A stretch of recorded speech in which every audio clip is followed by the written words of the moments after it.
the children.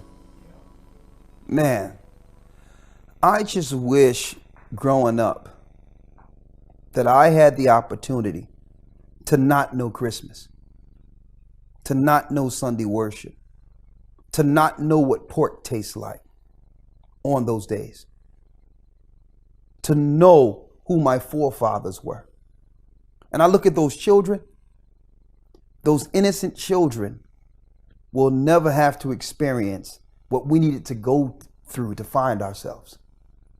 These children know they're Israel. They get up and they sing, praising the higher, praising the Most High, knowing the Most High's name, and we struggle to find it.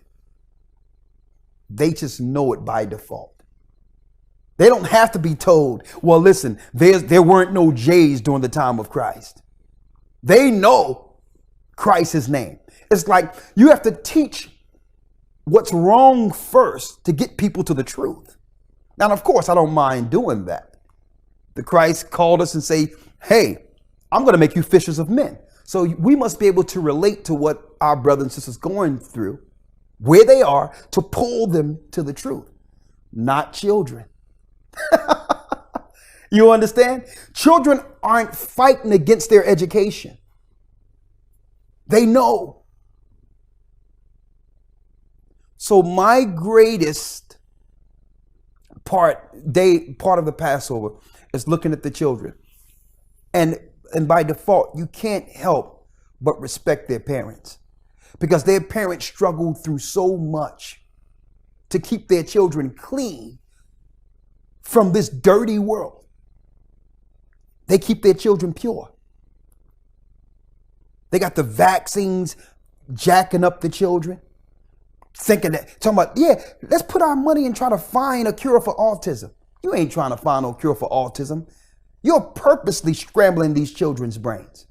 And the parents have to fight through school and all that. All the children in school are sick, except their children, because they are in the know. We have to preserve our children's brains. And at the Passover, I see that. I see sharp children, non-vaccinated children, strong, mentally sound, spiritual people, our leaders. See, we're working so that they can lead us. Through the mouth of babes, I will speak to my people. Brothers and sisters, I'm going to tell you, brothers, straight out. We're laying a foundation. Christ laid a foundation so that we can stand on. We're laying the foundation so that they can stand on and lead us. So the best part I like about the Passover, outside of the singing, I love the singing, is seeing the children. They don't miss Christmas. You understand? They don't miss Easter. Train up a child the way they should go, and when they're of age, they shall not depart from it. They don't miss any of it. They look forward to the Passover. And see, and we have to make sure they look forward to Purim. We have to make our Purim greater than what Christmas is, so that they can look forward to Purim.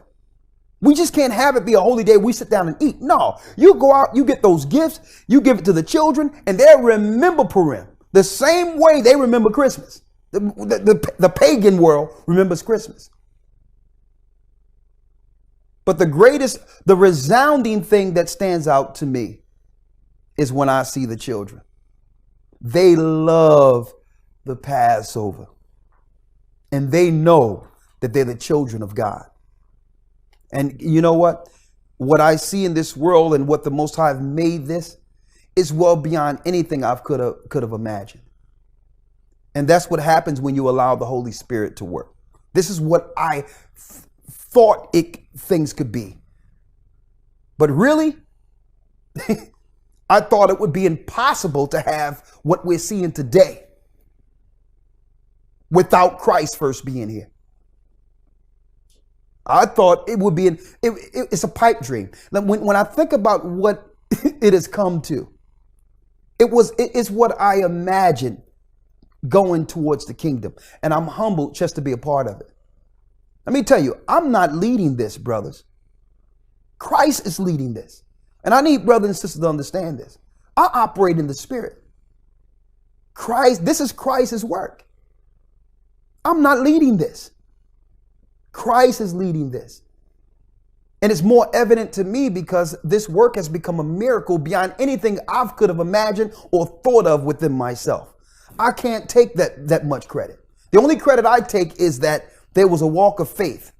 There was a line, an unknown line, a chasm that you can only deal with or see in faith by crossing over to see what was behind there. The only credit I went was I'm like a little child, I'm going to jump. And Lord, if I fall, hey, I'm only doing what you said. I'm going to see what's behind this door. But in order to see it, I have to walk away from all I know and was taught was right in this world. You can't just peek in and see it. He don't work like that. You got to go all the way in faith outside of your norm to actually see what the truth is. So the only credit I can give myself in this is that I took that leap. I took that jump and I went all the way over and say, Lord, if I fall, hey, there's no safe way of doing this. You understand? You can't be lukewarm. Either you're all the way in or you're all the way out. You have to go all the way over to the Most High.